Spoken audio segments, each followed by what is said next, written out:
Puji Tuhan, saya sampaikan selamat pagi dan salam sejahtera dalam Tuhan kita Yesus Kristus. Haleluya. Puji Tuhan. Sungguh bersyukur pagi ini kita boleh kembali beribadah bersama-sama. Dan kita ada di minggu pertama di bulan April, Bapak Ibu. Luar biasa Tuhan menyertai kita sampai pada saat ini. Bapak Ibu, bulan April adalah bulan yang tentunya istimewa ya bagi kita semua orang percaya. Mengapa istimewa? Karena di bulan inilah kita semua memperingati peristiwa terbesar, peristiwa teragung dalam sejarah keselamatan kita. Apa itu Bapak Ibu? Itulah pengorbanan Yesus di kayu salib untuk keselamatan jiwa kita dan kebangkitannya dari antara orang mati. Amin. Itu peristiwa yang terbesar, termulia, teragung. Karena hanya dengan kematian dan kebangkitan Kristus, kita semua memiliki pengharapan akan kehidupan yang kekal. Kita semua memiliki pengharapan akan keselamatan. Tanpa karya Kristus, tanpa kematian dan kebangkitannya, semua kita masih binasa. Makanya Paulus berkata, yang benar adalah Yesus telah mati dan telah dibangkitkan, dan dengan demikian kita memiliki kemenangan dalam hidup ini. Amin. Mari kita bersyukur ya atas karya Kristus yang besar itu. Itu sebabnya dalam bulan ini saya memberikan tema besar, kebangkitan dan pengharapan Bapak Ibu. Ya, tema kita di bulan April ini adalah kebangkitan dan pengharapan, dan khotbah pagi ini akan membawa kita kembali kepada dasar dari kebangkitan dan pengharapan itu. Dasar dari kebangkitan dan kemenangan itu. Apa itu Bapak Ibu? Salib. Salib adalah dasar dari kebangkitan. Dasar dari kemenangan kita. Tanpa salib tidak ada kebangkitan dari antara orang mati. Tanpa salib tidak ada kemenangan. Tanpa salib tidak ada pengharapan. Mari kita akan belajar pagi ini tentang jalan salib. Bapak Ibu, sebelum kita nanti akan berbicara tentang kebangkitan, berbicara tentang kemenangan, mari bersama-sama kita akan belajar tentang jalan salib. Itu adalah jalan penderitaan, itu adalah jalan penyangkalan diri. Jalan yang menuntun kita kepada kemenangan dan kemuliaan. Bapak Ibu bicara tentang jalan salib ya. Jalan salib itu bukan jalan yang nyaman. Ya, ini bukan jalan yang disukai oleh dunia ini. Bahkan banyak orang Kristen yang sedikit alergi dengan yang namanya salib. Apalagi jalan salib. Ya, bagi kebanyakan orang Kristen, jalan salib itu terdengar sangat menakutkan, terdengar sangat berat, dan akan merampas yang namanya kebebasan pribadi. Itu sebabnya fenomena sekarang banyak orang-orang Kristen yang meninggalkan imannya kepada Yesus. Lagi viral hari-hari ini ya. Saya lihat di medsos banyak anak-anak Tuhan yang meninggalkan imannya kepada Yesus. Bapak Ibu ingat, Yesus tidak pernah menawarkan kekristenan yang murah, kekristenan yang gampangan. Dia tidak berkata, ikut aku maka hidupmu akan senang, ikut aku hidupmu akan selalu mudah, ikut aku kamu bisa menikmati dunia ini. Tapi Yesus mengatakan, barang siapa mau mengikut aku, dia harus menyangkal dirinya, memikul salibnya dan mengikut aku. Amin. Mari kita baca ayat itu Bapak Ibu. Di dalam Markus pasal 8 ayat 34. Kita baca bersama-sama ayat ini. Ya, ayat yang berbicara tentang jalan salib. Kita baca bersama-sama. Markus pasal 8 ayat yang ke-34, 2, 3. Lalu Yesus memanggil orang banyak dan murid-muridnya, dan berkata kepada mereka, orang yang mau mengikut aku, ia harus menyangkal dirinya, memikul salibnya, dan mengikut aku. Haleluya. Silakan duduk. Sekali lagi Bapak Ibu, Yesus tidak menawarkan kekristenan yang mudah. Tidak menawarkan kekristenan yang murah. Tidak menawarkan kekristenan yang gampangan. Dia mengatakan bahwa setiap orang yang mau mengikut aku, setiap orang yang mau menjadi Kristen, pengikutnya, ia harus menyangkal dirinya. Ini jalan salib. Ia harus memikul salibnya dan mengikut aku. Apakah Bapak Ibu memahami panggilan ini? Amin. Mengikut Yesus itu menyangkal diri. Mengikut Yesus itu memikul salib kita. Mengikut Yesus itu mengikuti dia, kan begitu ya. Setia mengiring dia. Ini jalan yang sangat sempit Bapak Ibu.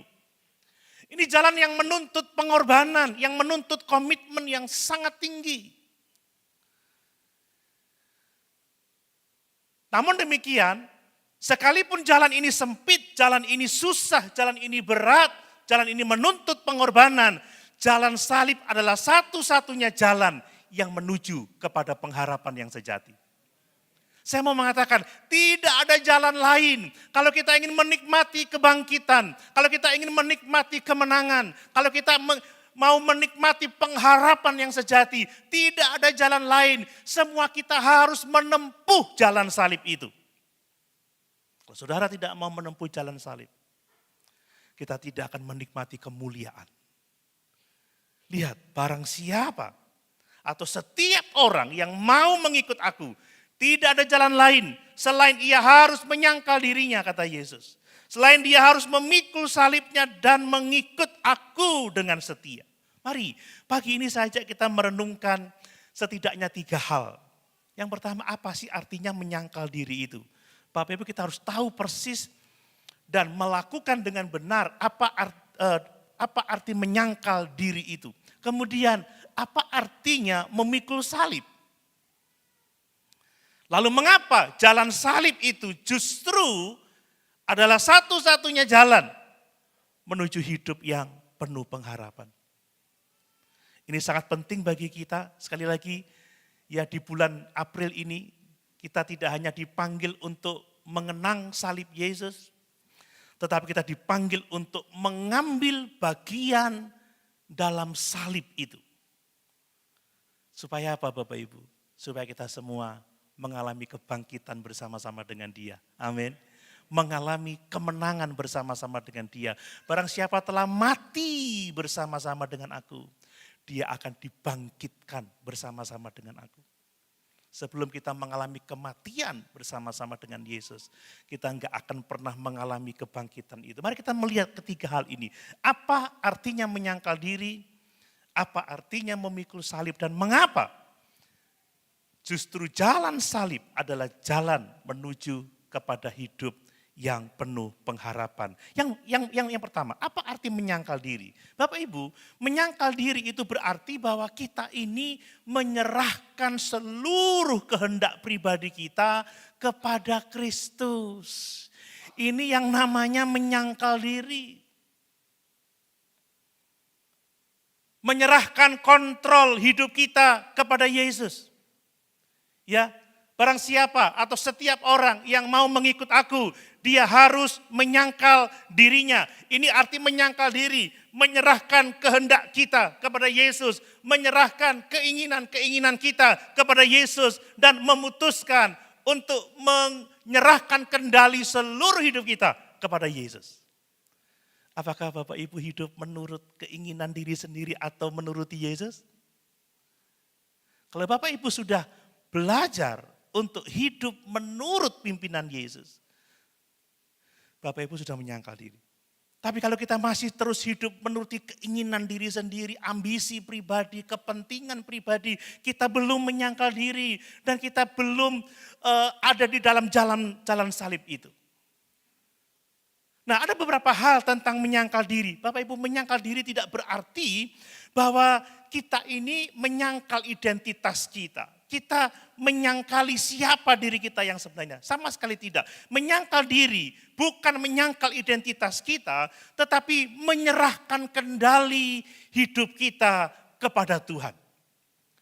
Menyerahkan kontrol hidup kita kepada Tuhan. Bukan kita lagi yang mengendalikan pikiran kita, perasaan kita, kehendak kita, perilaku kita, keputusan-keputusan yang kita buat. Tetapi Yesus yang mengontrol pikiran kita. Dia yang mengendalikan perasaan kita. Dia yang mengendalikan tindakan-tindakan kita. Keputusan-keputusan yang kita ambil. Ini tidak menyangkali identitas. Saya tetap Doni Herianto. Tetapi saya menyerahkan kendali hidup ini kepada Tuhan. Ya, Yesus tidak sedang merebut identitas kita, tetapi Dia mau kita melepaskan hak untuk mengendalikan hidup kita sendiri. Bapak Ibu berani melepaskan hak ini kepada Tuhan?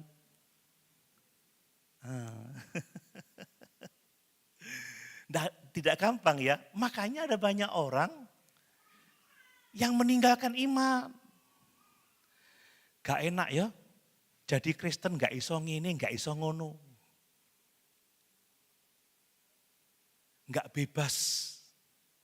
Makanya cari kepercayaan yang membuat dia bebas melakukan keinginan hatinya.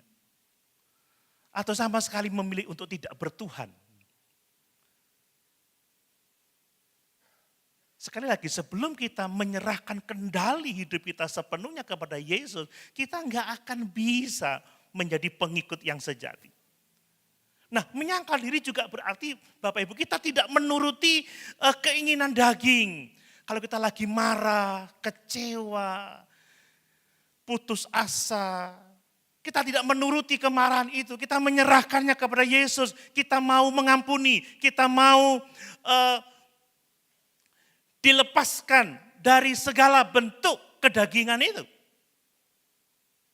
Saat kita kecewa, kita tidak menuruti kekecewaan itu, tetapi kita memilih menerima apa yang terjadi sebagai bagian dari proses Tuhan dalam kehidupan kita.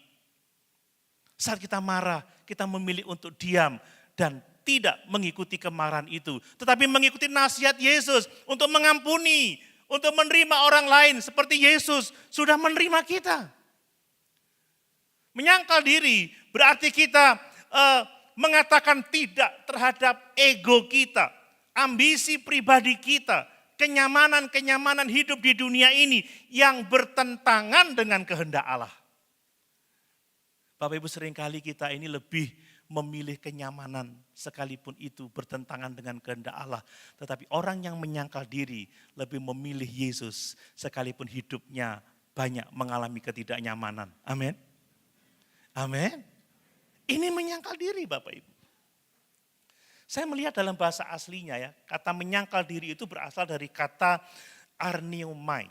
Arneomai itu memiliki arti menolak. Menyangkal diri itu menolak, artinya menolak hal-hal yang sifatnya kedagingan.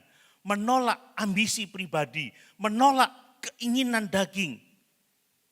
Arneomai itu artinya menolak. Arneomai juga berarti menjauhkan diri dari keinginan-keinginan daging, menjauhkan diri dari ambisi pribadi, menjauhkan diri dari kenyamanan-kenyamanan yang bertentangan dengan kehendak Allah. Menyangkal diri juga berarti tidak mengakui. Dengan kata lain Bapak Ibu, seorang yang menyangkal diri, dia berpaling dari dirinya sendiri untuk menyerahkan hidupnya kepada Yesus, memberikan seluruh kendalinya kepada Yesus. Ini orang yang menyangkal diri. Yesus Kristus telah memberikan teladan yang sangat besar dalam kehidupan kita. Ingat doanya di Taman Getsemani Bapak Ibu. Itu adalah puncak penyangkalan dirinya. Sebelum dia ditangkap, dia merasakan betapa beratnya salib itu. Bayangkan dia harus memikul dosa seluruh isi dunia ini. Dia yang tidak mengenal dosa, dijadikan dosa karena kita. Dalam doanya kita membaca di sana bahkan keringatnya itu seperti tetesan-tetesan darah, saking tertekannya dia. Lalu apa dia berkata kepada bapaknya, "Bapa, sekiranya mungkin, biarkan cawan ini lalu daripadaku, tetapi bukan kehendakku, melainkan kehendakmu." Ini penyangkalan diri, ini puncak dari penyangkalan diri. Ketika kita berkata kepada Tuhan, "Tuhan, kuserahkan hidupku dalam pimpinanmu. Tuhan, bukan kehendakku yang jadi, tetapi kehendakmu. Tuhan, aku tidak mau lagi mengikuti keinginan dagingku. Aku tidak mau lagi mengikuti ambisi pribadiku. Aku tidak mau lagi menikmati kesenangan-kesenangan dunia yang bertentangan dengan kehendakmu. Tuhan, aku mau mengikuti Engkau, pimpin hidupku, tuntun hidupku." Amin Bapak Ibu. Ini penyangkalan diri. Tanpa penyangkalan diri, kita nggak akan pernah mengalami kemenangan. Sekali lagi, siapa yang mau mengikuti Yesus harus menyangkal dirinya. Nah, yang berikutnya perhatikan. Menyangkal diri itu berarti kita dipanggil untuk hidup berpusat kepada Kristus. Tidak lagi berpusat kepada diri kita sendiri. Bapak Ibu, saya perlu menekankan ini karena dunia mengajarkan, jadilah seperti yang kamu ingini. Tuhan akan menolong kamu menjadi seperti yang kamu kehendaki. Dunia ini mengajarkan supaya kita mengikuti hati kita sendiri, mengikuti keinginan kita sendiri untuk menggapai cita-cita kita sendiri, mencapai semua yang kita inginkan. Itu yang diajarkan oleh dunia. Kalau engkau ikut Yesus, apapun yang engkau mau dikasih oleh Tuhan, apapun yang kamu inginkan diberkati oleh Tuhan. Itu dunia mengajar seperti itu. Tetapi Alkitab mengajar kepada kita berbeda Bapak Ibu. Dia mengatakan, "Ikutlah aku dan serahkan seluruh hidupmu kepadaku." Jangan ikuti keinginanmu, ambisi pribadimu, hal-hal yang kamu mau.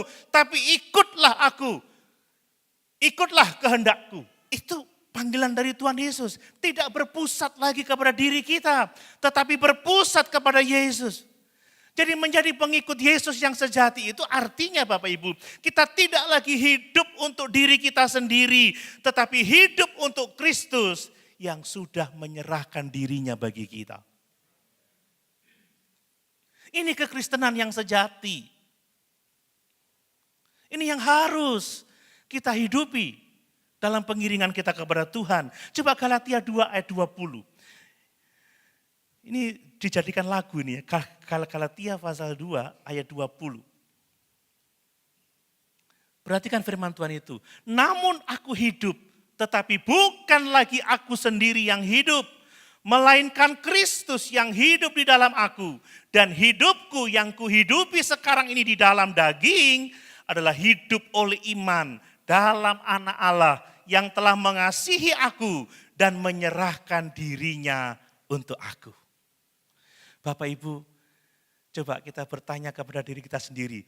Saudara itu saudara banget atau Yesus banget? Halo? Senang kalau lihat Om Karel di depan ini. Om Karel ini Yesus banget ya. Senyumnya Yesus, cara ngomongnya Yesus. Tingkah lakunya Yesus, bukan Karel banget. Tapi Yesus banget. Amin. Hidupku bukannya aku lagi, tapi Yesus dalamku. Hidupku bukannya aku lagi, tapi Yesus dalamku. Amin Bapak Ibu. Bisakah saya melihat Yesus pada pemain musik ini? Bisakah saudara melihat Yesus dalam diri saya? Halo? Bapak Ibu, jangan kita menjadi seperti kebanyakan orang ya. Banyak orang mengaku percaya, tetapi tetap hidup menurut pikirannya sendiri. Tetap hidup menurut ambisi pribadinya sendiri. Tetap hidup menyesuaikan kepada agenda-agenda pribadinya sendiri. Tidak menyangkal diri, tidak menyerahkan kendali kepada Yesus. Tidak berpusat kepada Yesus. Mari menyongsong atau menjelang kedatangan Tuhan kembali. Kita mau memastikan kita adalah pengikut Dia yang sejati. Karena hanya pengikut-pengikut yang sejati, yang menyangkal diri, yang akan menikmati kemuliaan bersama-sama dengan Dia. Nah kemudian yang berikutnya, menyangkal diri itu adalah gerbang atau pintu gerbang menuju kepada pertumbuhan rohani. Bapak Ibu, saya mau mengatakan tidak ada yang namanya pertumbuhan rohani tanpa penyangkalan diri. Saya tadi ketemu Magda sama anak-anaknya. Pokoknya ketok ngantuk, arek-arek ketok ngantuk. Saudara, kalau ngantuk nuruti tidur gak akan datang kebaktian pagi ini. Betul? Betul Bapak Ibu? Itu namanya menyangkal diri. Ini cutinya sampai hari Senin loh. Kalau saudara nggak pilih pulang hari Sabtu atau kemarin, Bapak Ibu nggak akan ibadah pagi ini. Betul? Halo? Tanpa penyangkalan diri, tidak ada yang namanya pertumbuhan rohani Bapak Ibu. Saya nggak mungkin baca Alkitab kalau saya lebih memilih TikTok, lebih memilih nonton dan lain sebagainya. Ada terlalu banyak waktu, tenaga, pikiran, potensi sumber daya, uang, kekayaan. Kita hambur-hamburkan untuk kepentingan duniawi. Tetapi sedikit sekali yang kita persembahkan untuk Tuhan. Waktu kita, tenaga kita, pikiran kita, harta kita. Padahal Allah mengatakan apa? Kasihlah Tuhan Allahmu dengan segenap hatimu, dengan segenap jiwamu, dengan segenap akal budimu, dengan segenap kekuatanmu, dengan segenap hartamu. Tanpa penyangkalan diri, gak mungkin kita akan dewasa Bapak Ibu. Gak mungkin kita akan melakukan itu. Saudara nggak akan pernah bisa memberi kalau saudara tidak menyangkal diri. Amin. Loh kok aku ngekei gak makan bakso lah. Halo? Loh aku kok ngekei lah gak bisa melaku-laku aku. Saudara-saudara, tanpa penyangkalan diri nggak ada yang namanya kedewasaan rohani. Kita tidak bisa menuruti kehendak Tuhan sebelum kita menyangkal kehendak kita sendiri. Sebelum kita menyangkal kepentingan kita sendiri. Sebelum kita menyerahkan kendali kita kepada Yesus. Enggak ada yang namanya pertumbuhan rohani. Setiap hari kita diperhadapkan pada dua pilihan. Mengikuti Tuhan atau mengikuti diri sendiri. Menuruti keinginan daging atau menuruti keinginan roh. Kata Paulus dalam Galatia pasal yang kelima. Ikutilah roh, maka kamu tidak akan mengikuti keinginan daging. Amin. Ini penyangkalan diri. Kita gak mungkin bisa taat Bapak Ibu sebelum kita menyangkal diri kita. Sekali lagi, hanya ketika kita menyangkal diri, kita bisa mengerti kehendak Allah. Kita bisa memahami kehendak Allah. Kita bisa melakukan kehendak Allah dengan baik. Tanpa penyangkalan diri. Kita gak bisa menjadi pengikut Kristus yang sejati. Ingat Roma 12 ayat 1 dan 2. Demi kemurahan Allah aku menasihatkan kamu, kata Paulus. Supaya kamu mempersembahkan tubuhmu, ini penyangkalan diri. Sebagai persembahan yang hidup, yang kudus, dan yang berkenan kepada Allah. Itu adalah ibadahmu yang sejati. Ayat 2, janganlah kamu menjadi serupa dengan dunia ini. Tetapi berubahlah oleh pembaharuan budimu. Tanpa penyangkalan diri, kita nggak akan pernah berubah Bapak Ibu. Amin. Supaya kamu mengerti kehendak Allah, mana yang benar, mana yang kudus, mana yang sempurna, mana yang berkenan kepada Allah. Tanpa penyangkalan diri, kita nggak akan bisa berhasil. Lihat anak-anak muda yang masih sekolah, engkau nggak akan punya waktu belajar kalau waktumu hanya untuk bermain. Engkau tidak menyangkal keinginanmu untuk bermain, keinginanmu untuk santai-santai. Engkau nggak akan bisa pernah bertumbuh, nggak akan pernah bisa berhasil. Nggak akan pernah bisa. Ya, anak-anak yang berhasil, libur yuk kita jalan-jalan. Enggak, aku mau menuntaskan tugas akhirku. Berhasil. Amin Bapak Ibu. Kalau baru kerja, woi jalan-jalan, ayo. Baru mau ke gereja, woi mancing woi, ayo. Gak akan pernah ada pertumbuhan rohani. Amin Bapak Ibu. Mari Bapak Ibu, mari kita mengevaluasi hidup kita. Apakah kita sudah menyerahkan kendali hidup kita kepada Yesus? Atau kita masih hidup menuruti ambisi pribadi kita? Coba kita perhatikan hidup kita dengan sungguh-sungguh. Mari latih untuk berkata tidak kepada ambisi pribadi, tetapi ya kepada panggilan Tuhan, ya kepada kehendak Allah, ya kepada firman Tuhan. Dan saya pikir kita perlu berdoa setiap hari untuk menyerahkan kendali hidup kita kepada Tuhan. Amin. Seperti Yesus, Tuhan kalau boleh aku pagi ini mau begini mau begitu. Tuhan kalau boleh siang nanti aku mau begini mau begitu. Tuhan kalau boleh sore nanti, malam nanti. Tapi bukan kehendakku yang jadi, melainkan kehendak-Mu yang jadi. Amin. Saudara sudah packing ini, sudah atur tas, sudah siapkan semua tiket, tiba-tiba Tuhan bilang jangan pergi. Pergi, aduh eman Tuhan. Wes packing Tuhan, tiket PP Tuhan. Halo, pilih mana Bapak Ibu? Jangan anggap pekerjaan Tuhan tidak lebih penting dari ambisi kita. Kita memberi air minum aja loh, buahnya sangat luar biasa. Amin.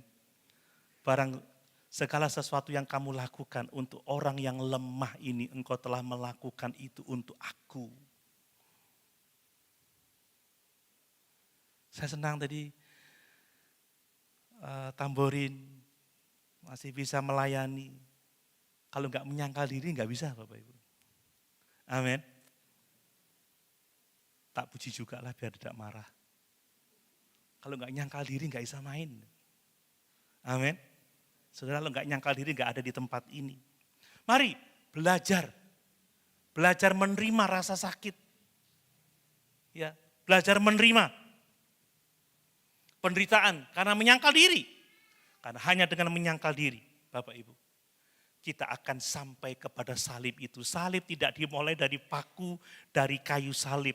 Salib dimulai dari Taman Getsemani. Bukan kehendakku yang jadi, melainkan kehendak-Mu yang jadi. Amin. Tanpa kita menyerahkan kendali hidup kepada Tuhan, kita enggak akan pernah sampai pada salib itu. Tapi percayalah, saat Bapak Ibu melepaskan pimpinan kepada Yesus, Bapak Ibu akan mengalami sukacita. Amin. Damai sejahtera, pengharapan yang sejati. Karena itulah firman Yesus, barang siapa mau mengikut aku, dia harus menyangkal dirinya. Yang kedua, apa arti memikul salib?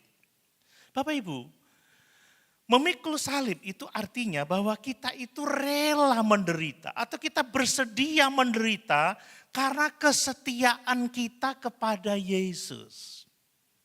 Bapak Ibu, saya mau mengingatkan, kesetiaan kita kepada Yesus itu selalu menuntun kepada penderitaan.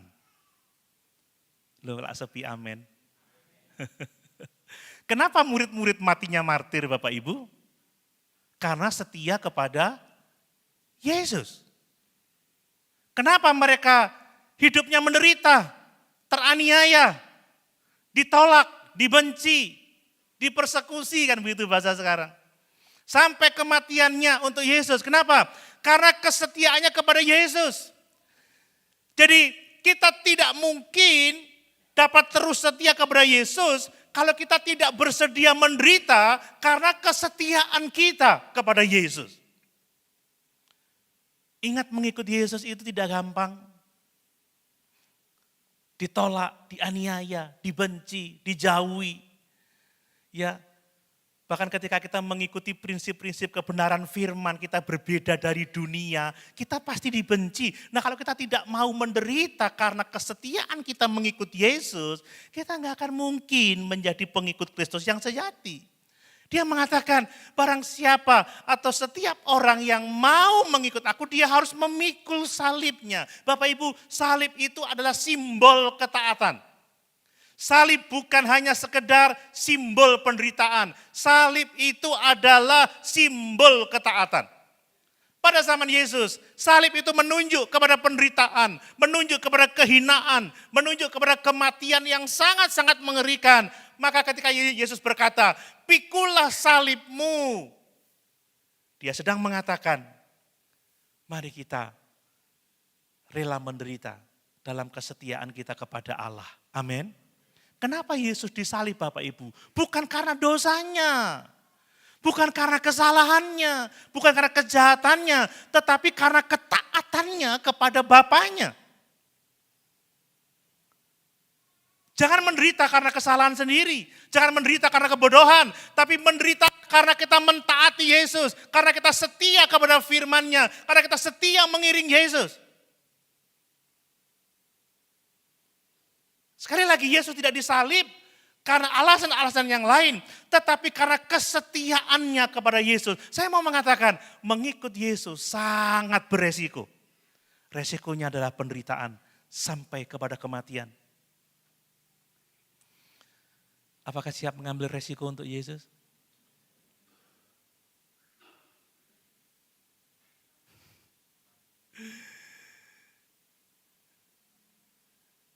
Kebanyakan orang tuh setia kalau ada hasil yang menguntungkan gitu ya. Wah, aku lakukan rajin, aku diberkati, aku seneng. Tapi kalau setia, duh Tuhan, aku udah berdoa, udah berpuasa sejauh ini, kenapa tidak dijawab doaku? Kenapa pergumulanku tidak selesai? Mulai berpikir-pikir, memikirkan Allah yang lain. Oh, ini mungkin salah gerejanya, oh mungkin ini salah pendetanya, oh ini mungkin salah temannya. Saudara, mengikut Yesus itu berarti kita rela menanggung resiko menderita untuk setia kepadanya. Ini panggilan Tuhan. Saudara, bisa enggak kita hidup dengan gaya seperti ini? Sekalipun aku menderita, sekalipun aku susah, aku mau tetap setia kepada Yesus. Saya mau iring Yesus, saya mau iring Yesus sampai selama-lamanya. Ini yang gak enak. Meskipun saya Loh lah gak semua nyanyi. Lah gak semua nyanyi. Ayo ulang. Saya mau iring Yesus. Saya mau iring Yesus sampai selama-lamanya. Meskipun saya susah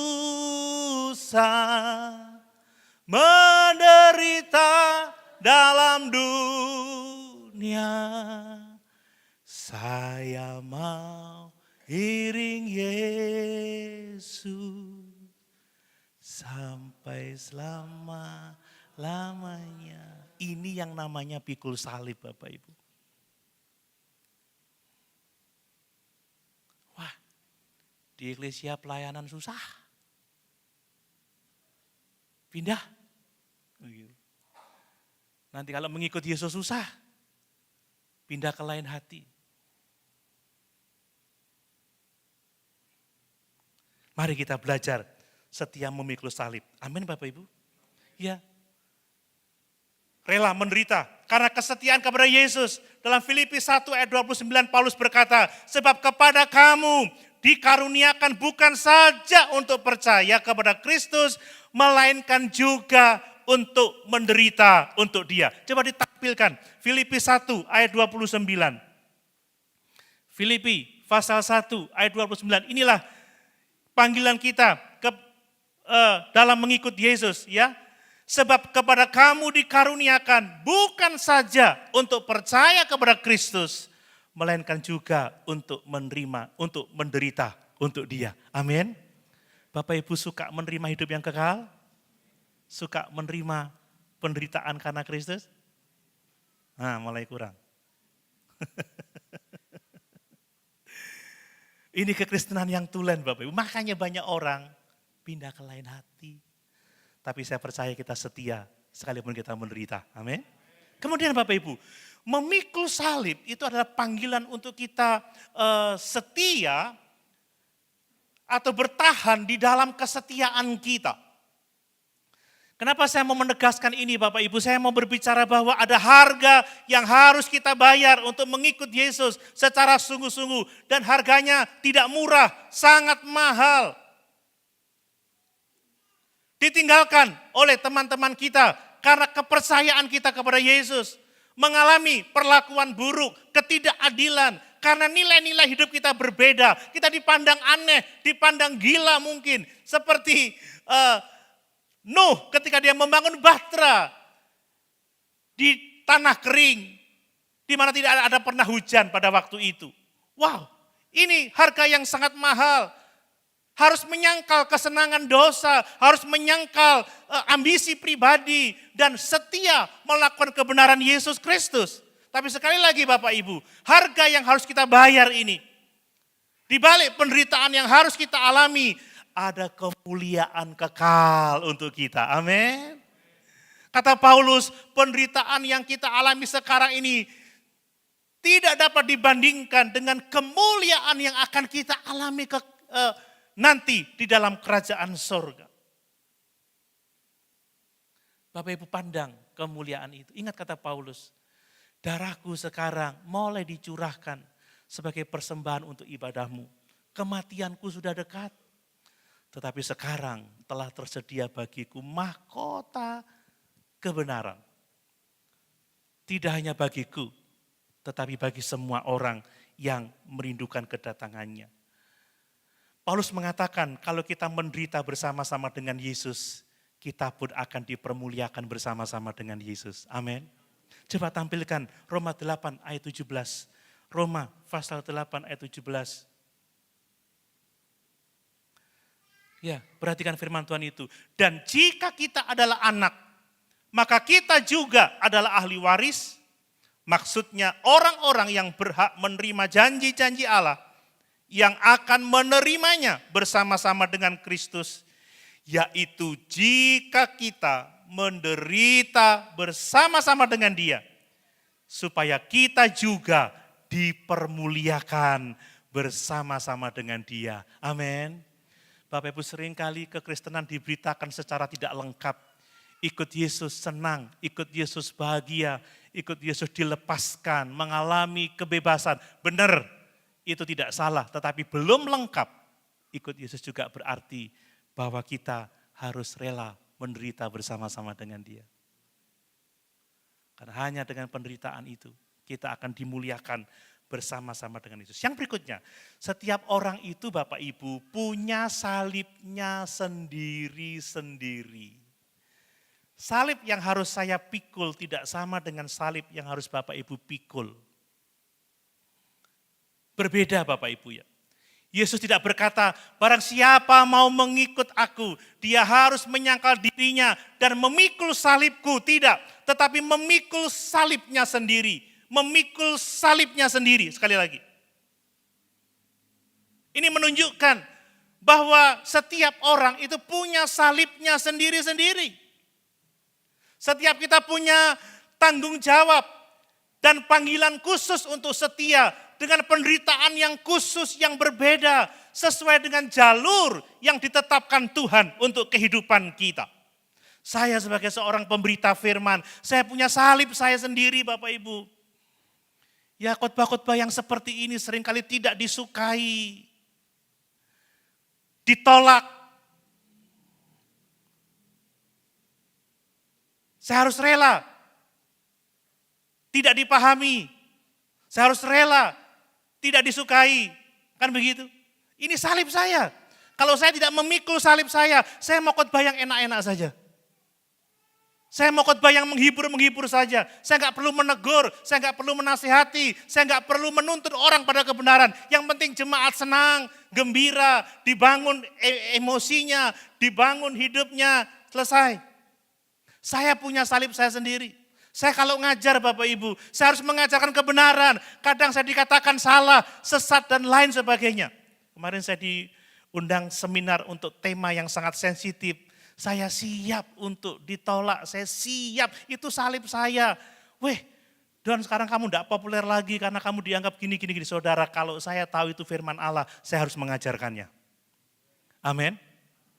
Dan kalau Bapak Ibu tahu itu firman Allah, Bapak Ibu harus mengajarkan dan hidup di dalamnya. Saya punya salib. Saudara kalau mau jadi pembicara yang terkenal, pinter-pinter aja menyenangkan telinga jemaat. Yesus itu disalib karena dia menyatakan kebenaran. Paulus, rasul-rasul itu menderita karena menyatakan kebenaran.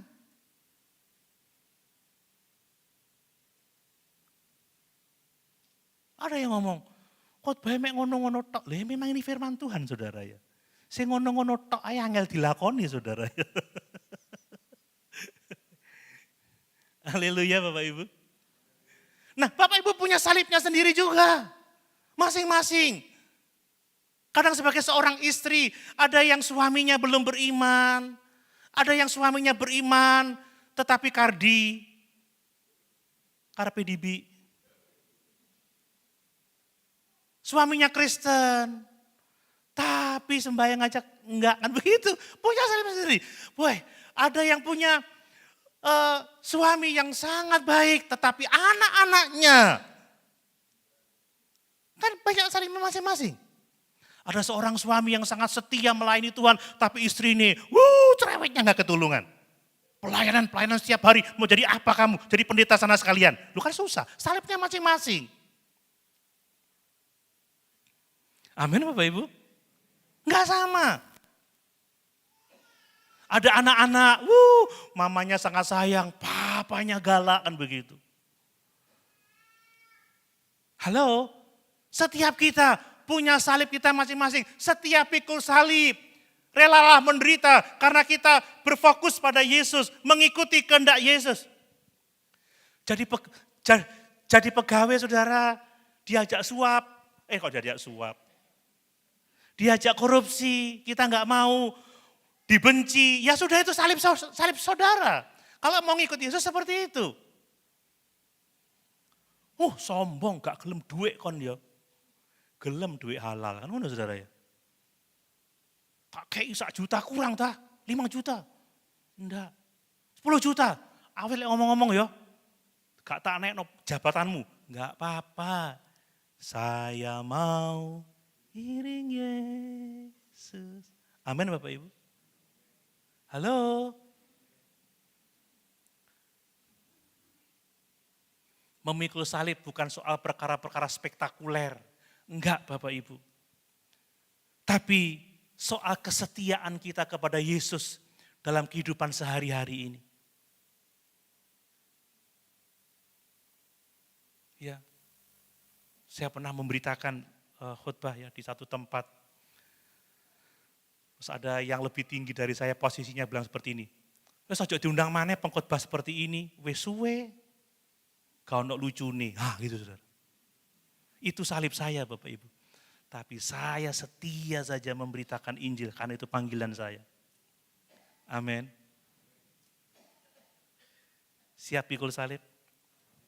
Nah mari coba Bapak Ibu kenali salib apa yang harus Bapak Ibu pikul. Salib apa yang harus Bapak Ibu tanggung dalam hidup ini. Jangan menghindari kesulitan kalau itu artinya kita setia kepada Yesus. Amin.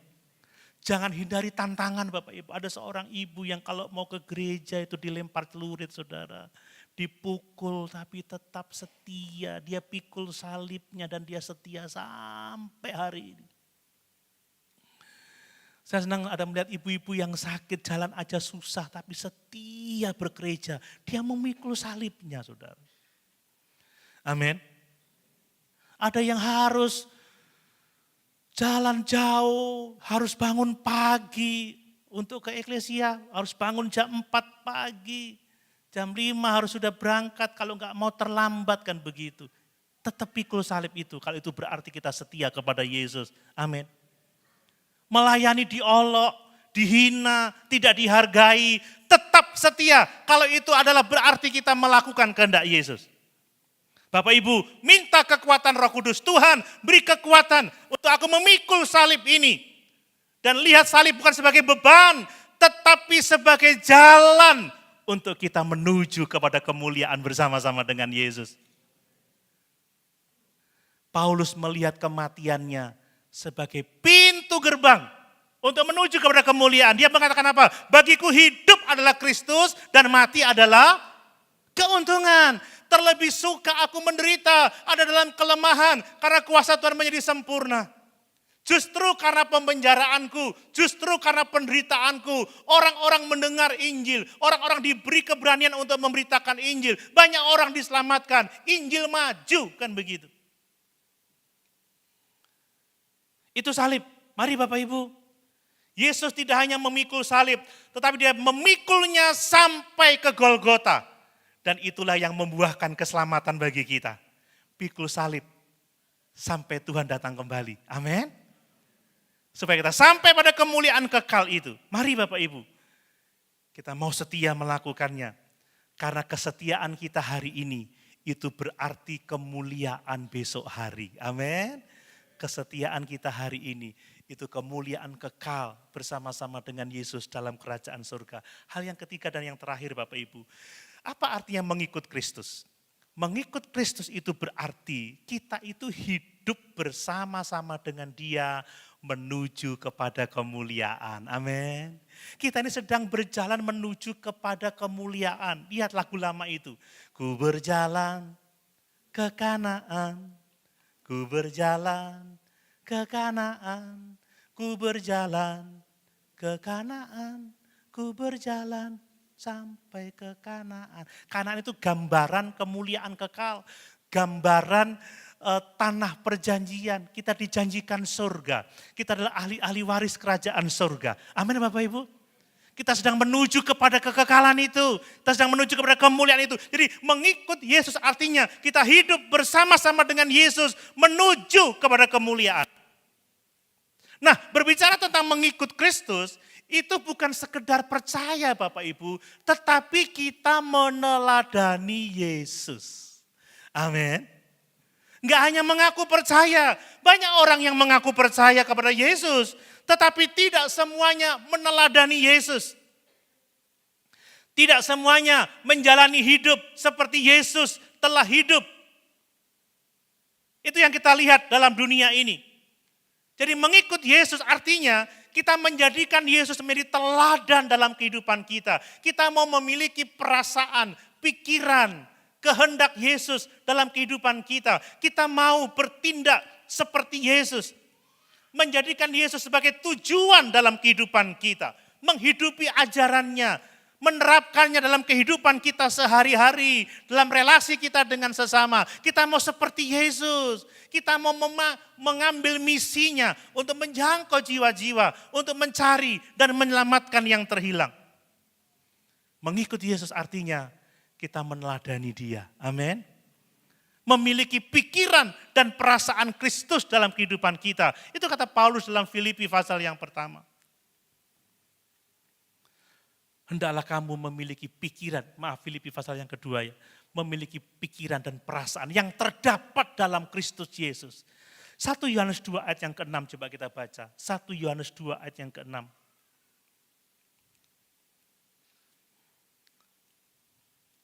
Ya, barang siapa mengatakan bahwa ia ada di dalam Dia, ia wajib hidup sama seperti Kristus telah hidup. Amin. Bapak Ibu, mengikut Yesus itu bukan sekedar arah pikiran ya, tetapi arah langkah. Kita melangkah dengan pasti menuju kepada kemuliaan. Kita melangkah dengan pasti bersama-sama dengan Yesus. Nah kemudian, mengikut Yesus itu adalah sebuah perjalanan Bapak Ibu ya. Ini bukan mencapai tujuan yang seketika. Mengikut Yesus itu proses. Meneladani Yesus itu proses Bapak Ibu ya. Ini proses pertumbuhan. Ini dibutuhkan yang namanya penyangkalan diri terus menerus. Rela menderita terus menerus. Ini bicara soal ketaatan yang terus menerus. Makanya tidak jarang dalam perjalanan iman kita jatuh dan bangun. Kita diuji, kita dibentuk oleh Tuhan. Kita diperbaharui, kita dikuatkan setiap hari oleh Tuhan. Bapak Ibu kita ini tidak dipanggil untuk sempurna dalam satu hari, tidak. Kesempurnaan itu adalah seluruh perjalanan kehidupan kita. Amin. Saya nggak sampai pada tahap ini sehari 2 hari, puluhan tahun, Bapak Ibu ya. Mengikut Yesus setiap hari, hidupku berubah. Kalau enggak setiap hari enggak akan berubah Bapak Ibu ya. Kayak saya ini, kacau. Dulu saya rajin sampai nolak-nolak kalau beston disediakan masakan khusus, saudara, tim-tim semuanya. Sekarang saya tidak setia. Hari ini puasa, besok pesta. 5 hari puasa, sebulan pesta, makanya kembang kempis, 100, 103, 90, 95, 110, wah gak karu-karuan saudara. Iman kita akan naik turun kalau kita tidak setia.